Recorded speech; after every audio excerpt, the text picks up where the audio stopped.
Hello বন্ধুরা, of time টিভির নতুন ভিডিওতে আপনাদের স্বাগত।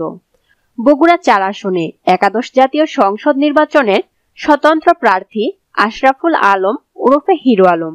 এই আলোচিত সমালোচিত হিরো আলম এখন কোথায় কি করছেন এ সম্পর্কে এখনো অনেকেরই মনে অনেক কৌতূহল রয়েছে।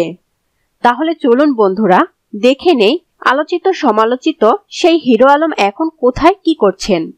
আজ শুক্রবার পাবনার সাঁথিয়া উপজেলার রসুলপুর তাহরিন্নেছা হাফিজিয়া মাদ্রাসায় শীতবস্ত্র বিতরণ করলেন বগুড়া থেকে একাদশ জাতীয় সংসদ নির্বাচনে প্রতিদ্বন্দ্বিতাকারী আশরাফুল আলম ওরফে হিরো আলম।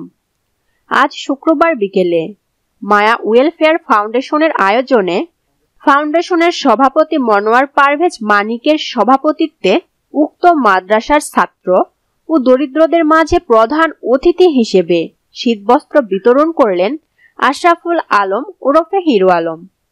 একাদশ জাতীয় সংসদ নির্বাচনে বগুড়া ৪ আসন থেকে প্রতিদ্বন্দ্বিতাকারী হিরো আলম বলেন, তিনি দরিদ্র ঘরের সন্তান, দরিদ্রদের পাশে সর্বদা থাকবেন।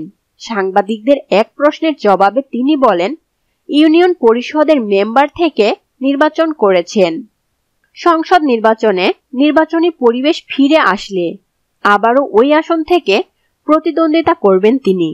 শীতবস্ত্র বিতরণের সময় সাংবাদিক, শিক্ষক, গণমান্য ব্যক্তি উপস্থিত ছিলেন। হিরো আলম আসলেই হিরো। হিরো আলম গরিব দুঃখীদের দুঃখ বোঝে। বন্ধুরা, হিরো আলমকে আপনাদের কেমন লাগে? হিরো আলম যে দরিদ্রদের মাঝে শীতবস্ত্র বিতরণ করেছেন, এটি কি আপনার কাছে ভালো লেগেছে? অবশ্যই কমেন্ট বক্সে লিখে জানাবেন। আর ভিডিওটি যদি ভালো লেগে থাকে অবশ্যই একটি লাইক দিন এবং শেয়ার করুন।